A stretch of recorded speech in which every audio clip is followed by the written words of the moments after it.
Road rage killer Von Tanto underwent inquest proceedings at the Department of Justice this afternoon. This came a few hours after his victim Mike Garalde was laid to rest. Sweden Velado filed this report. Cyclist Mark Vincent Maki Garalde, who was gunned down in a road rage by suspect Von Tanto in Quiapo, Manila, was laid to rest today at a private memorial in Marikina City.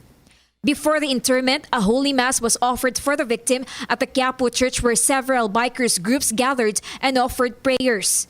Mabait na bata yan tahimik. Maski doon sa may amin, lumaki yan, hindi naman masyadong, hindi nga nagbabarkada yan. Respeto naman nila yung mga siklista. Pero dadalawa na lang ang gulong mo gaganon ka. Yung bang gigit-git ka pa ng mga sasakyan sa kalsada, di ba? Hindi maganda Respeto lang naman nila sana, naman yung karapatan naming mga siklista. After the mass, Maki's family went to the exact spot in P. Casal Street where the victim died and lit candles. His family extended their gratitude to cyclists and supporters who sympathized with them. Kung ano po ang tamang paraan at para sa isang pamilya na magkakaisa, yun po ang gagawin namin proceedings. Mahal namin siya.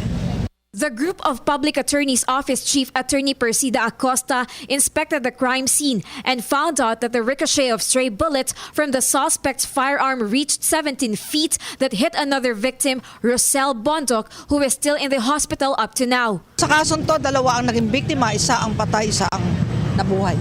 Humingi ng hustisya ang pamilya ni Maki.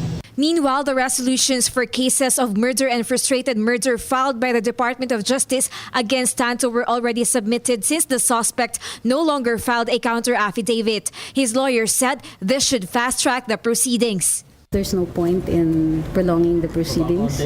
Mr. Tanto has as much admitted to the media in various interviews his participation in the death of Mr. Garalde. For the PTV News, Sweden Velado. Ako po si Cathy San Gabriel. Subscribe na sa PTV YouTube channel. I-click lang po ang subscribe button.